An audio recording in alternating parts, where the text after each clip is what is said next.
வாங்குங்க அம்மனுக்கு ஆடிப்பூரத்துக்கு வளையல் மாலை எப்படி ரெடி பண்ணலான்னு பார்க்கலாம். நான் ஒரு பண்டல் வளையல் எடுத்திருக்கேங்க. பாருங்கள், இந்த மாதிரி ரிப்பன் எடுத்து கட்டலாம். அப்படி இல்லைன்னா தாலி கயிறு எடுத்துக்கோங்க. மாலை கட்ட தெரியாதவங்க இந்த மாதிரி ஒவ்வொரு டஜனாக உள்ளே கோர்த்துக்கோங்க. நம்ம ஒரு லைட் கலர் ஒரு டார்க் கலர் அந்த மாதிரி மாற்றி மாற்றி கொடுத்தோன்னா பார்க்க ரொம்ப அழகாக இருக்குங்க. பாருங்கள், இந்த மாதிரி கோர்த்துட்டு கடைசி வளையலில் 2 பக்கமும் முடிச்சு போட்டுருங்க.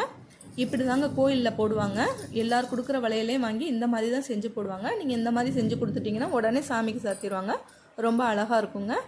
வாங்க 2வது மாடல் எப்படி பண்ணலான்னு பார்க்கலாம். அதுக்கு நான் சின்ன குழந்தைங்க போடுற வளையல் தாங்க எடுத்திருக்கேன். ஒரு சிகப்பு கலர் வளையலும் பச்சை கலர் வளையலும் எடுத்திருக்கேன். வாங்க இந்த மாலை எப்படி கட்டலான்னு பார்க்கலாம். 3வது மாடல் தனியாக ஒரு வீடியோ போட்டிருக்கேங்க. அதையும் நீங்கள் போய் பாருங்கள். ஒரு வளையல் எடுத்துக்கலாம். கொஞ்சமாக அந்த சைடு நூல் விட்டுக்கலாம். விட்டுட்டு ஒரு முடிச்சு போட்டுக்கலாம். அப்போ தான் அந்த வளையல் நகராமல் இருக்கும். பாருங்கள், இந்த மாதிரி ஒரு முடிச்சு போட்டுக்கோங்க கொஞ்சம் டைட்டாக. 2வது வளையல் எடுத்துக்கோங்க. அதை கயரோட கீழ்ப்பக்கம் வச்சுக்கோங்க. மேலே வச்சிங்கன்னா நல்லா இருக்காது. கீழ்ப்பக்கம் வச்சுக்கோங்க. அப்போ தான் முடிச்சு மேலே வரும்.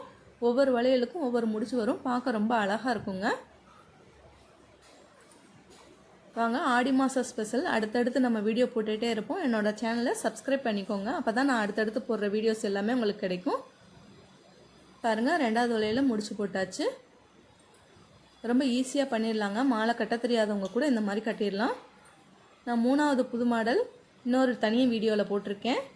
அதையும் போய் பாருங்கள் எவ்வளோ அழகாக இருக்குதுன்னு. என்னோடய சேனல் பிடிச்சிருந்தா லைக் பண்ணுங்கள், ஷேர் பண்ணுங்கள், மறக்காமல் சப்ஸ்கிரைப் பண்ணுங்கள். தேங்க்யூ.